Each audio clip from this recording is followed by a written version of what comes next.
to The Straight Stitch, a podcast about sewing and other fiber arts. My name is Janet Szabo, and I'll be your guide as we explore all things sewing. I feel like I keep saying this, but where does the time go? I had all sorts of plans for this fall, and it just seems like time is getting away from me. In reality, I think what is happening is that my to-do list is ridiculously ambitious, and no one human being could accomplish everything that I want to get done. I'm certainly not sitting around frittering away my time. So I think I just need to scale back my to-do list a little bit. You may have noticed that there was no podcast episode last week. I was on the road coming back from spending my birthday and Thanksgiving with my girls in Seattle and in Port Angeles. I try to do a trip like this every year. It's my last big trip before I have to stay put for a few months. I am not averse to traveling in bad weather. I have done it. But that period of time between Thanksgiving and the end of February, when I have to go back to Tacoma for Sew Expo, is a period of time where I don't typically get on the road unless I absolutely have to. I have seen way too many people who don't know what they're doing spin out in front of me or go off the road or do something else that's pretty stupid on icy roads, and I have no desire to be collateral damage in that situation. I hope that you all enjoyed my interview with Laura Wilson a couple of weeks ago. I have to say that podcast episode received the greatest number of downloads in the fewest number of days of practically any of the episodes that I've done. So I think that it probably resonated with some of you. I think we've all been there. Today's episode is going to be a chatty catch-up episode. I'll talk a little bit about where I went on my travels because some of the places were new, and I also had a private sewing class that I want to go over. I'll talk a little bit about the projects I've been working on. I don't know if you can hear that. That's the snowplow going past my house. We have a good foot of snow on the ground here. Most of it fell while I was gone, and more of it is on the way, so it's a good time to stay in and sew. I don't know how many of you watch the Shabby Fabrics YouTube channel with Jennifer.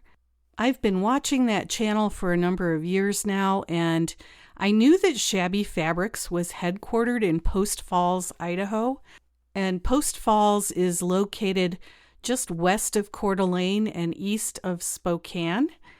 It's right off of I-90. I've driven through there many, many times. But as far as I knew, Shabby Fabrics was only an online store.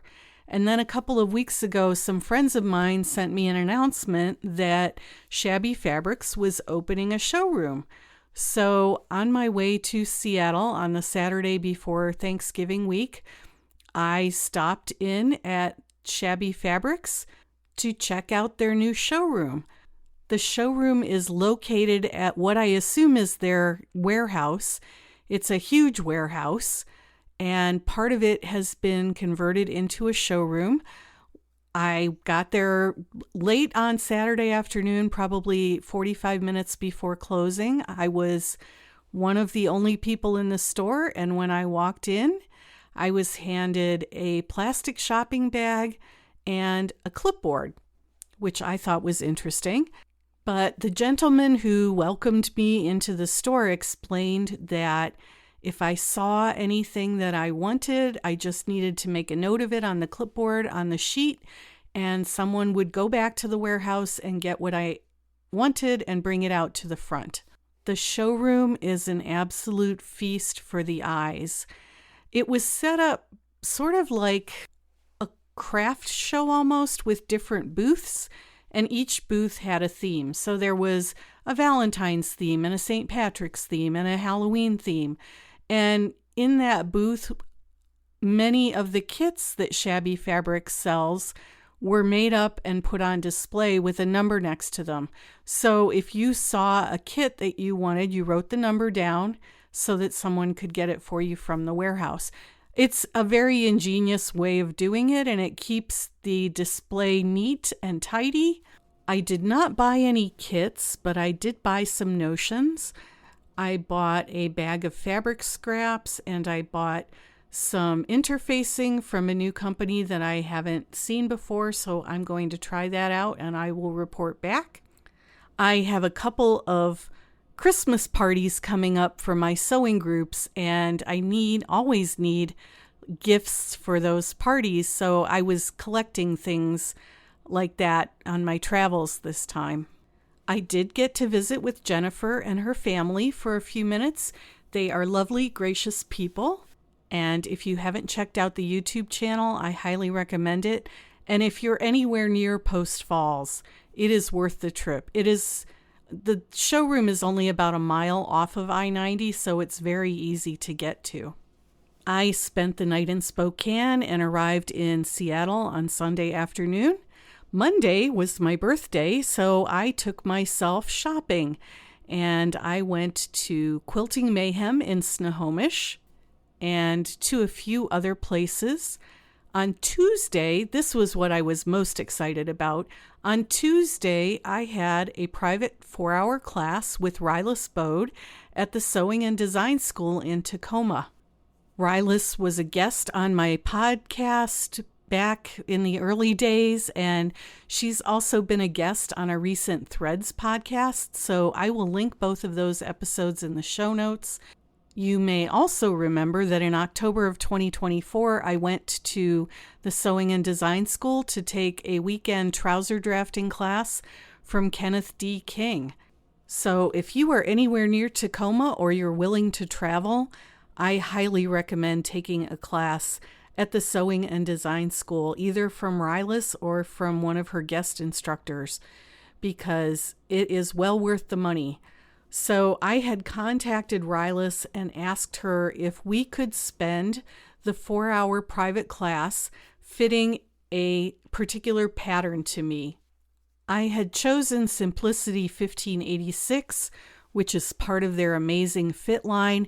It's a princess seam sheath style dress. And I have always wanted to make a dress like this, but it is not something that I feel competent fitting to myself. And you may remember over the summer I was trying to fit a dress and I had some issues. So I thought it was best to bring in a professional who could help me with getting the right fit on this particular pattern. I arrived around 10 o'clock in the morning on Tuesday. Ryliss and I got to work. She took a new set of measurements, which she does as a matter of course. Even if you think you know your measurements, it's always good to take a fresh set when you're beginning a project like this. So she wrote down all of my pertinent measurements, and then we looked at the pattern. And I fell into the larger size range on the pattern. The smaller size range is 10 to 18, and the larger size range is 20 to 28. By my measurements, mostly my bust measurement, I fall into the upper size range. So we pulled out the pattern, and the thing about this pattern is that it's got cup sizes. So if you've never made garments before, you might not know that most sewing patterns are drafted for a B cup. I am most assuredly not a B cup. This pattern had separate pattern pieces for C, D, and double D.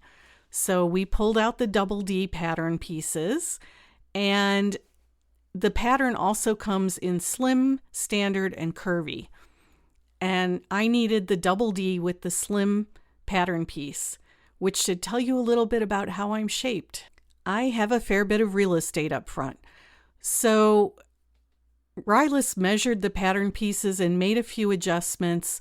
One of the things that we did was we shortened the bodice between the waist and the shoulder. And I know I'm always talking about how I lengthen the bodice on most of my tops, which I do, but I am short in that area. So we raised the waistline by about 1.5 inches. However, we then lengthened the rest of the dress by 3 inches. I am short between my shoulders and my waist, but I am long between my waist and my crotch, which is why I cannot wear low-rise jeans, and I am so happy that high-rise pants are back in style, and I'm just accumulating as many patterns for high-rise pants as I possibly can, because I know that that pendulum is going to swing back in the other direction. Anyway, back to the pattern.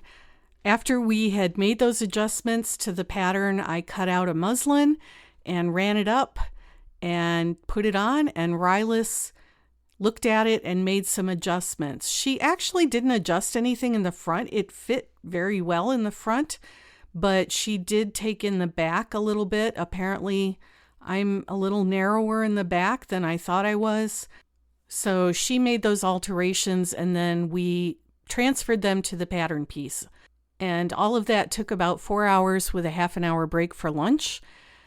I came home with a dress pattern that is going to fit me very well. I'm really excited about this.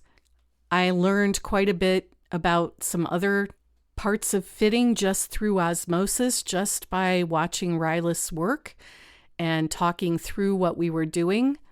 One of the items on my to-do list for today after I record this episode is to go to my sewing room and make a clean copy of all of those pattern pieces so that I can make another muslin. I want to make a second one just to test everything and make sure that I'm happy with the fit. And then I might make myself a dress. And even if I don't make a dress right away, I know that I can take those pattern pieces and compare them to some other princess seam patterns and make adjustments without having to make really extensive testing and muslins of those other patterns. I do that with a lot of the patterns that I've managed to fit to myself really well. I kind of use them as bodice slopers, if that makes any sense, and I can compare them to a commercial pattern or an indie pattern and see if I need to lower the bust darts or make some other alteration before I even get started. So that class was my birthday present to myself, and I'm really happy that I did it. I try to take advantage of every opportunity I can to increase my knowledge base when it comes to fitting and garment making. On the way back to Seattle from Tacoma, I stopped at Pacific Fabrics, and you probably knew this was coming. I also had some birthday money that I spent on 4 yards of that Hugo Boss dead stock fabric that I had seen when I was there in October. This is a coating fabric. It's the substrate is wool, and it's kind of a charcoaly black substrate, but it's got flecks of lime green, what I think are silk in it, and it's absolutely stunning. This is going to end up being a coat. I'm not quite sure which pattern I'm going to use. I'm going to talk a little bit more about coats in a minute, but I'm really excited that I was able to get some of that fabric. The only other fabric I bought on this trip was I picked up the Tim Holtz multi-palette collection. I got 2 fat quarter bundles of that at the Quilting Bee in Spokane. I've been collecting some of the colors, not all of the colors. I don't particularly care for orange, but I did get most of the other colors, and this is the last release in that series, the multi-pack, so I bought that. I am a huge Tim Holtz fangirl, and I suspect that some of that is going to end up in another quilted coat. I spent Thanksgiving Day with my younger daughter and her boyfriend in Seattle. And then on Friday morning, I drove over to Port Angeles, Washington, which is across the Puget Sound on the Olympic Peninsula, where my older daughter and her husband just purchased a house. They moved in about 3 weeks ago, and they had everything settled enough that I could stay there. I love the house. It's perfect for them. We had a great visit. We spent time with her in-laws, who are wonderful people. And then on the Monday after Thanksgiving week, I headed back to Montana. I've been saying this for several months, but I'm hoping that the schedule relaxes enough that I can get some serious sewing done. And I think it will. When I got home this week, I finished the Bella quilt coat. This is a new pattern release from By Annie. It's by Quilting Alyssa. And I made a shop sample out of some Anna Maria and Tula Pink, I think were the two fabric lines that I used. All I needed to do literally was put the zipper in and put the lining in. So I spent 2 hours on Wednesday afternoon doing that, and the coat is finished. I took it into the store Thursday, and it's on display there now. I like the overall design of the coat, and By Annie patterns are top-notch with lots of explanations. But the coat fits a little bit tight in the upper bodice, and I think I'm going to have to alter it slightly to get a little bit looser fit there, because I can get it closed, but I can't move my arms very comfortably. So I'm going to fiddle around with that a little bit more. I've also been working on the Chloe coat from Sew Over It. I talked a little bit about this, I think. I'm making it in some polyester corduroy from Hobby Lobby. It's not a very fancy fabric. I think on sale it was $6.99 a yard or something like that. I needed 4 yards, and I wasn't going to spend hundreds of dollars on fabric to make a muslin. I do have some coating fabric, not the Hugo Boss fabric, but some fabric that I bought last year from Cali Fabrics. And I think that's destined to be my finished Chloe coat. But I needed to make the muslin because, first of all, I needed to check the fit. And secondly, I've never made a lined coat before, and I didn't want to be practicing on good fabric. And surprisingly, that Hobby Lobby polyester corduroy is a nice fabric. I know it sounds awful, but for a kicking around coat that I throw on over a pair of jeans to run out to wherever, it's perfect. And I lined it with some Northcott flannel, which is really soft and silky. I love it. I will say that I found the instructions to be a little bit sparse, kind of on the order of Style Arc or Berta sparse.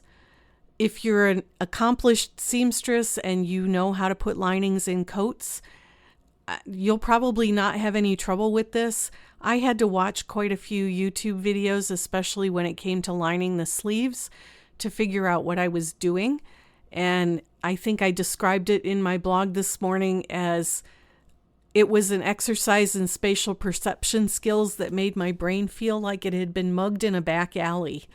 But I am pleased to say that the lining is in, and literally all I have to do, the coat is sitting on my chair in the family room for this evening, where I'm going to finish hand sewing the hem in, and then I have to decide if I'm going to put snaps or buttons in it. The pattern calls for snaps, and the Brits call them poppers. I have some large snaps that I could use to close it, but I think I may put buttons in it.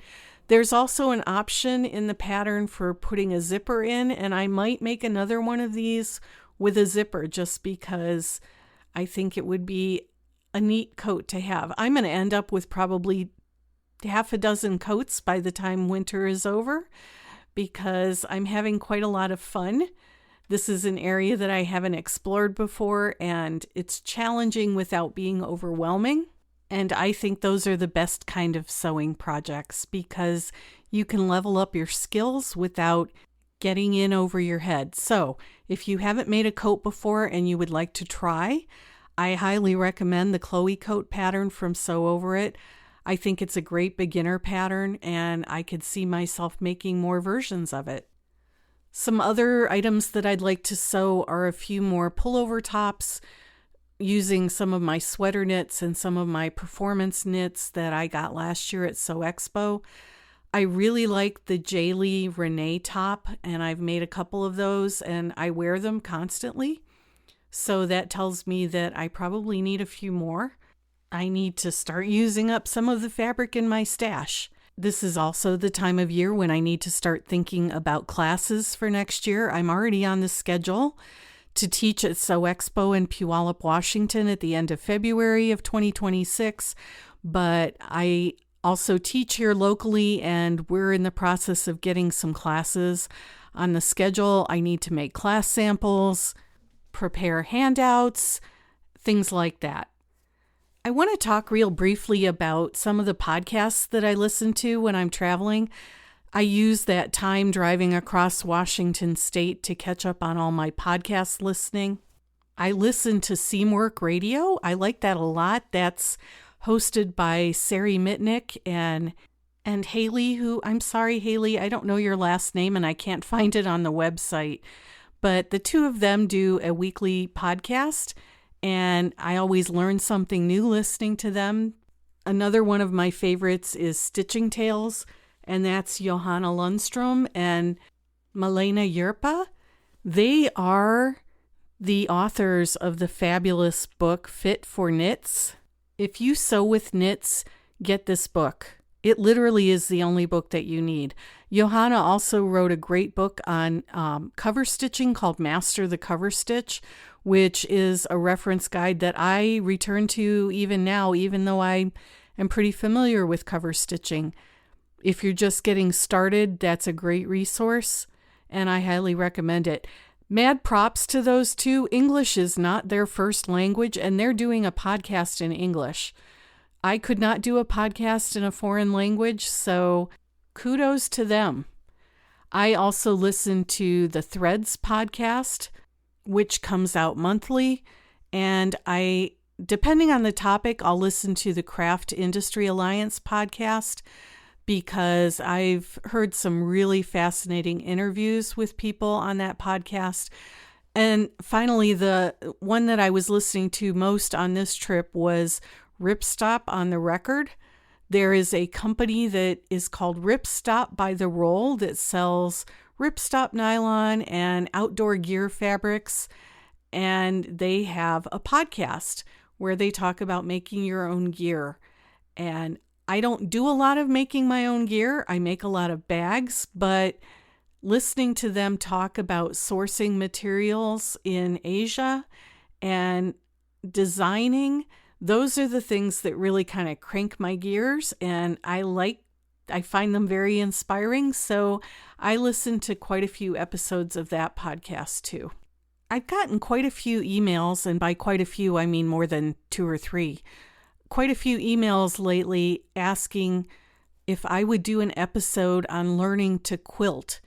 So I think I'm going to be doing that sometime in the next couple of weeks. I will talk a little bit about how I got started and some resources for beginning quilters. I suspect that the popularity of quilted coats may be driving some of this interest, but whatever the reason, I'm always happy to help out new quilters and people who want to learn a new skill. So we'll be talking about that. I've had some great suggestions for future guests. If there's somebody that you would like me to interview, let me know. I will try and get a hold of them and find out if they'd be willing. I'm planning to take off the last 2 weeks of December and into January. A friend of mine tells people that she's closed during those weeks, and I think I'm going to be closed during those weeks as well. So there will be this podcast episode and one more in December, and then I will be taking off, and the next episode in 2026 will post on January 6th. As always, feedback is welcome. Let me know what topics you'd like to see me tackle in 2026. Even if there are topics that I've done previous episodes on, it never hurts to revisit a topic and update it. Email is the quickest way to get a response from me. Email Janet at janetzabo.com. You can leave a comment on the show notes page. The podcast website is www.thestraightstitchpodcast.com. We have the fan mail feature on Apple Podcasts and Spotify, where you can just click on the link at the beginning of the description and send feedback that way. Although I can't respond directly to that, so if you want a response, use email. You can also visit my website at www.janetzabo.com. There are links to my blog and to my Big Sky Knitting Designs website. My blog is where I post pictures of what I've been working on. They also get posted to Instagram, but if you want to participate in the discussion, the blog is the place to be. So until the next episode, I hope you have a great week and that you get to go sew something.